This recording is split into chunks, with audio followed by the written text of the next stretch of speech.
कि फैसला ऐसे वक्त पे आया है, इसमें कोई दो राय नहीं, कि जिसमें इलेक्शंस हो रहे हैं और उसका पूरा का पूरा फ़ायदा भारतीय जनता पार्टी, मौजूदा उत्तर प्रदेश की सरकार, योगी मोदी जो भी कहिए आप, ये सब के सब उसको उठाने का काम करेंगे। जबकि कैपिटल पनिशमेंट के ख़त्म करने की बात चल रही हो और साजो नाजिर से भी साजो नाजिर में जो है फैसला देने मतलब सजाए मौत देने के लिए सुप्रीम कोर्ट ने कह रखा है, इस्टेब्लिश प्रिंसिपल है, तो ऐसे में 38 लोगों को फांसी की सज़ा देने का क्या मतलब हुआ?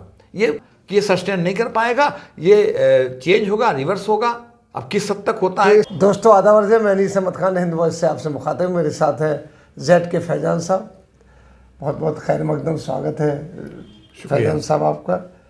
फैजान साहब, आजकल 2-3 दिन से अखबारों में एक बड़ा चर्चा है एक सब्जेक्ट की, जो आपके आजमगढ़ से रिलेटेड है, क्योंकि आजमगढ़ आपका कार्य क्षेत्र रहा है काफ़ी, और कंट्रोवर्सी भी रहा 2008 से में। इस समझ लीजिए 2000 के सीजन में बड़ा कंट्रोवर्सी रहा, उसमें जाने क्या क्या नाम दिए गए वहाँ पे, आतंकवादी और जाने क्या क्या दिया गया आजमगढ़ को।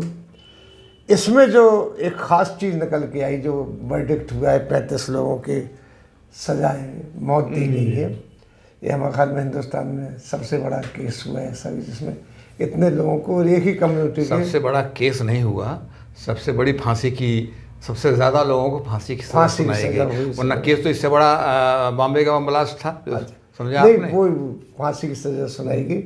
तो इसमें और ज़्यादातर लोग यानी मतलब पूरे के पूरे मुसलमान हैं, और इसमें 5-6 जो आजमगढ़ से रिलेटेड हैं और बाकी यूपी से। पूरे के पूरे मुसलमान से क्या मतलब? मुसलमानों के खिलाफ ही तो साजिश का सारा सिलसिला रहा, और जितने भी केसेस हैं, किसी किसी केस में 1-2 गैर मुस्लिम आपको मिलेंगे, समझा आपने, और उन्होंने अपना उसी में शामिल है, वो पैसे वैसे का जो भी जैसे भी, अदरवाइज हर जगह मुसलमानों के खिलाफ तो सुनिए। और जो दूसरे केसेस हैं जहाँ पर उनके खिलाफ बनाया गया, समझा आपने, जो तमाम ब्राह्मीण और दूसरे जो फैनेटिक्स ये वो तमाम थे उन्होंने किया, तो उनके खिलाफ तो केसेस में कुछ हो ही नहीं रहा है, वो पेंडिंग ही चल रहे हैं। एक ही केस बताइए जिसके अंदर हुआ हो। यही मैं आपसे पूछना चाहता हूँ, ये केस ऐसे मौके पे खुलना इतने साल बाद, 2008 का केस है और चलता रहा, ये 2021 में जाके इसको खोला गया, बड़े हंगामे के साथ आया। इसमें ज़्यादातर एक तो मुसलमान हैं इन्वॉल्व हैं, जैसा आपने कहा है और सब लोग जानते हैं। दूसरी बात इसमें ये है कि यूपी में इलेक्शन चल रहे हैं, जिसमें आप देख रहे हैं बड़ी डामाडोल स्थिति है बीजेपी की। देखिए, आप गॉट योर पॉइंट, समझा आपने, अच्छा, मैं आपका मतलब समझ गया। जी। लेकिन देखिए, आप ये कह नहीं सकते, समझा आपने, कि गोया सरकार ने या भारतीय जनता पार्टी ने जज को अप्रोच किया और फिर जज ने ऐसे वक्त पे फैसला सुनाया, ये आप नहीं कह सकते।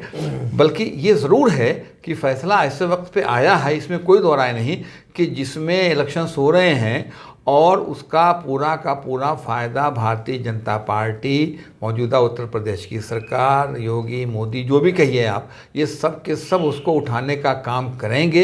इसको आप कोइंसिडेंस कह सकते हैं, जो चाहें कहें, लेकिन ये तो नहीं कहा जा सकता ना कि फैसला जज ने गोया ऐसे वक्त पे जानबूझ करके दिया, उससे कराया गया है। वो तो आप इसलिए कह रहे हैं कंटेम्प्ट होने की। नहीं, वो जो है, तो अब सवाल है कि अपने मन में कौन क्या सोचता है, उसको तो हम नहीं काबू कर सकते ना, उसको तो नहीं काबू कर सकते। तमाम जो डिस्कशन, लेकिन फैसला जिस वक्त आया है और उससे ये बिल्कुल ही बात जाहिर है और वाज़ेह है कि भारतीय जनता पार्टी उसको उठाने का, उससे फ़ायदा उठाने का पूरा काम करेगी। वो कुछ ना कुछ तो हो ही रहा है ना, वो हर जगह से तलाश कर के ला रहे हैं, हिजाब लाए, फलां लाए, ढेका लाए, तो उसको अभी ये कि भी उनको मिल गया है, समझा आपने। इतने लोगों को उसको बोलने का फिर जब फिर एक ही कम्युनिटी के लोगों को तो ही है। तो ये तमाम चीज़ें अभी 7वें फेज़ में आजमगढ़ वगैरह का इलेक्शन जो है, जिसमें आजमगढ़ के 6-7 लोग उसके अंदर हैं, समझा आपने खुद, तो वो तमाम के तमाम उसी इलेक्शंस में और भी जो कि लास्ट फेज़ में है, तब तक इनका भोंपू बचता रहेगा, इन्होंने शुरू कर दिया है। तो ये सिलसिला है। लेकिन वो एक बहरहाल ऐसे वक्त पे आया है, उस पर हम क्या कर सकते हैं। बड़ा ये जजमेंट जो आया है, ये बड़ा, मैं ये कहूँगा कि बड़ा अनफॉर्चुनेट है, नंबर 1, अफसोसनाक है, नंबर 2, और अनएक्सपेक्टेड इस माने में है कि एक मैं कानून के एक तालिब इल्म की हैसियत से जो इसको देखता हूँ, या जो मैंने देखा, और पहले जैसे मैंने टीवी पर फ्लैश आया, मैंने कहा हो क्या रहा है, 38 लोगों को फांसी की सज़ा, ये मालूम होता है कि क्या कोर्ट कर रही है भाई, समझा आपने। और ये इसीलिए कानून की निगाह में ये जो है ये बहुत ये बैड इन लॉ, इस तरह के जजमेंट्स जो हैं वो बैड। अच्छा, ये तो लोअर कोर्ट से हुआ ना? ट्रायल कोर्ट से, हाँ वही इसको लोअर कोर्ट कर, ट्रायल कोर्ट से हुआ, फिर अपना जाएगा या अपीलेट कोर्ट में जाएगा और वहाँ से यहाँ सुप्रीम कोर्ट वगैरह आकर के तब तक तो मामला चलेगा, वो अलग बात है। लेकिन आई एम क्वाइट श्योर कानून के तालिब की हैसियत से कि ये जजमेंट सस्टेन नहीं कर पाएगा और ये वहाँ से तब्दील होगा, समझा आपने, बड़ी बहुत कायदे से तब्दील होगा, समझे इसके अंदर। अब हमारे सामने फाइल तो नहीं है कि हम ये देखें कि मेरिट ऑफ द केस क्या है और उसके अंदर कोर्ट ने क्या रीज़न दिया है। लेकिन ये बात सही है कि कोर्ट के सामने जो केस बना करके सरकार, उसका वकील जो पेश करता है, उसी की बुनियाद पर जज फैसला देता है। गवाही शहादत ये वो, और गवाही शहादत पुलिस कैसे बनाती है वो आपको पता है, पूरी दुनिया, पूरा हिंदुस्तान जानता है कि पुलिस क्या करती है। और इस तरह के केसेस में तो ख़ास तौर पर कन्फेशनल स्टेटमेंट ले लिया, उसमें एक को गवाह बना दिया और सरकारी गवाह उसका बयान लिया, उसके बयान जिन उसमें जो आए उनका बयान लिया, इस तरह से कुल मिलाकर के वो कन्फेशनल स्टेटमेंट पूरा केस खड़ा करते हैं, समझा आपने। ये है मामला। तो ये तो पूरा हिंदुस्तान बच्चा जानता है कि पुलिस किस तरह से केस बनाती है। पुलिस ने केस बनाया अपना आराम से, तो जज तो फैसला उसकी बुनियाद पर करेगा। अब कोर्ट ने कहाँ गलती की, कानूनी तौर पर कहाँ गलती हुई है, कहाँ पर पुलिस ने गलती की है, इन बुनियादों पर कोई तबसरा करना, इसलिए कि फाइल हो, फाइल को पढ़ने के बाद भी कोई तबसरा किया जा सकता है। हवा में बात करने का तो कुछ भी आदमी कह सकता है। लेकिन एक बात बिल्कुल वाज़ेह है, ये प्रिज्यूम करते हुए, ये मानते हुए कि कन्विक्शन जो है अपनी जगह पर, जो कोर्ट ने कन्विक्ट किया है, इनको मुजरिम करार दिया है, वो अपनी जगह पर सही है, ये मानते हुए इनका जो क्वांटम ऑफ पनिशमेंट है कि 38 लोगों को जो इन्होंने फांसी की सज़ा दी है, वो बिल्कुल एक मजाक सा देखने में लगता है, समझा आपने। ये सूरत हाल है।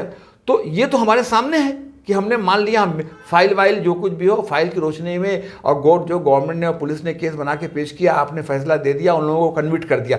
लेकिन ये हमारे सामने है कि पनिशमेंट जो दिया है वो कितना हार्श है, पनिशमेंट जो दिया है वो बिल्कुल गलत है। देखिए, rarest of the rares, supreme court के एक दो ने जाने कितनी रूलिंग इसके ऊपर है, और इस्टेब्लिश प्रिंसिपल है कि सजाए मौत जो है rarest of the rare case में दी जाएंगे, साजो नादिर से भी साजो नादिर, समझा आपने, नहीं के बराबर। और कहाँ नहीं के बराबर, कहाँ 38 लोगों को आप फांसी की सजा दे रहे हैं, तो एक साथ एक केस। ये क्या है आज इस ज़माने में, जबकि पूरी दुनिया जी जो है अपने यहाँ से कैपिटल पनिशमेंट ख़त्म कर चुकी है, या ख़त्म करने की बात कर रही है, ख़त्म करने की वकालत कर रही है। हिंदुस्तान भी उसी में शामिल है जहाँ पर ये बहस चल रही है, और ये बहस मुस्बत तरीके से चल रही है कि यहाँ पर भी कैपिटल पनिशमेंट को एबॉलिश कर दिया जाना चाहिए। कैपिटल पनिशमेंट का मतलब सजाए मौत। तो ऐसे हालात में जबकि कैपिटल पनिशमेंट के ख़त्म करने की बात चल रही हो, और साजो नाजिर से भी साजो नाजिर में जो है फैसला देने, मतलब सजाए मौत देने के लिए सुप्रीम कोर्ट ने कह रखा है, इस्टेब्लिश प्रिंसिपल है, तो ऐसे में 38 लोगों को फांसी की सज़ा देने का क्या मतलब हुआ?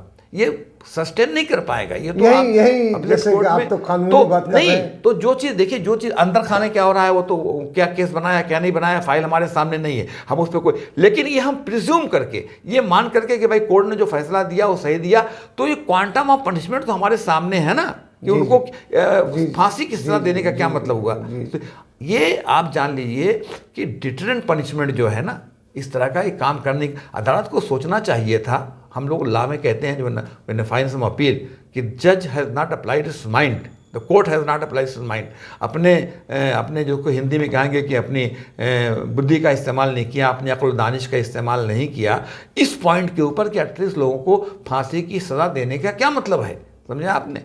डिटरेंट पनिशमेंट इस तरह से जाके कोई पर्पस सब करने जा रहा है। आज पूरी दुनिया में रिफॉर्मेटिव थियरी की बात चल रही है कि कैसे रिफॉर्मेटिव थियरी पर अमल किया जाए। और मैं एक बात बता दूँ अनीस, जैसे मैंने कहा, रेयरेस्ट ऑफ द रेयर की कैटेगरी में केस नहीं फाल होता। इस तरह का कोई भी केस मेरी निगाह में रेयरेस्ट ऑफ द रेयर की कैटेगरी में नहीं आता।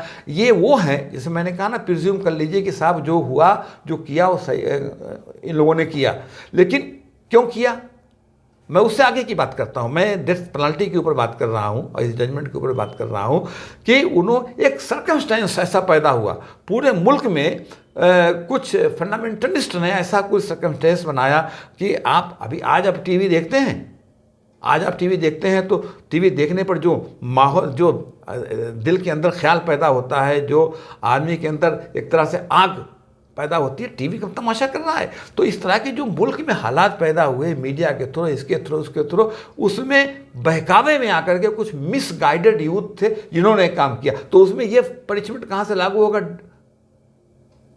फांसी का? आप बताइए, मैं कैपिटल पनिशमेंट आखिरी सवाल ये करता हूँ कि आखिर ये सुप्रीम कोर्ट, हाई कोर्ट सब में जाएगा कि सभी तो निचली, अभी तो ट्रायल कोर्ट का जजमेंट है, ट्रायल का जजमेंट थी, तो इसके आगे क्या पोजीशन बनेगी? आप ऐसे पोजीशन ये बनेगी कि मैं आपसे तो शुरू में मैंने कहा कि ये सस्टेन नहीं कर पाएगा, ये चेंज होगा, रिवर्स होगा। अब किस हद तक होता है, क्या होता है, इससे अंदाजा होता है, आप नहीं कहेंगे, लेकिन मैं तो कह सकता हूँ कि ये फैब्रिकेटेड केस किया गया है और किसी तरीके से बनाया गया है इलेक्शन के पर्पस से। नहीं, फैब्रिकेटेड नहीं, इलेक्शन का तो उस वक्त क्या पता था इलेक्शन होने वाला है कि नहीं होने वाला है, उस वक्त की बात नहीं, अब जो जजमेंट दिया गया है। लेकिन फैब्रिकेटेड केसेस तो सब चल ही रहे हैं। ये इसमें तो चूंकि आजमगढ़ का आपने तस्करा कर दिया, it has been my constituency, और फिर वो कॉन्स्टिट्यूंसी छोड़ दीजिए, पुरानी बात, मेरे तमाम वहाँ दोस्त हैं, रिश्तेदार हैं, अपने अलीगढ़ के तमाम कोलीग्स हैं, हज़ारों की तादाद में, सैकड़ों तो छोड़ दीजिए। तो मैं पूरी तरह टच में हूँ, मैं इनके वालिदैन को भी जानता हूँ जो आजमगढ़ के 6-7 लोग आए हैं, समझा आपने, और किस तरह की फैमिली है, क्या है, तो उसमें मैं समझ, ये सब फैब्रिकेटेड है भाई। तो पुलिस तो डंडे मार के केस बनाती है, ब्लैंक पेपर पे साइन करवाती है, जो चाहती है लिख लेती है, और एक आदमी को गवाह बना के उसका बयान कहने का मतलब है कि ये केस आगे सस्टेन नहीं कर पाएगा, ऐसा मेरा मानना है। खास तौर पर जो 38 आदमियों को फांसी की सजा दी गई है, मेरा तो ख्याल ऐसा है कि अपीलेट कोर्ट जो है इस पे स्ट्रक्चर भी पास करेगी कि ये क्या तमाशा हुआ है, समझा आपने। चलिए, आपसे I am quite sure that appellate court is going to pass some stricture on trial court. 38 आदमी की सजा क्या मतलब हुआ भाई? आप एक सुप्रीम कोर्ट के सीनियर एडवोकेट होने के नाते आपने अपना एक वार ट्रायल हो रही है क्या, एक अपना एक ओपिनियन दिया, जो कि खतरनाक चीज़ है, आगे चल के बहुत नज़ीर बन जाएगी, लेकिन अब देखना कि आगे कोर्ट नज़ीर नहीं बनने पाएगी। आई एम क्वाइट श्योर आगे देखना है कि सुप्रीम कोर्ट और हाई कोर्ट में कहाँ तक सस्टेन खड़ा हो सकता है। बहुत बहुत शुक्रिया आपका। इसी के साथ हम आपसे लेते विदा, के लिए फिर हाजिर होंगे, तब तक के लिए दीजिए इजाज़त।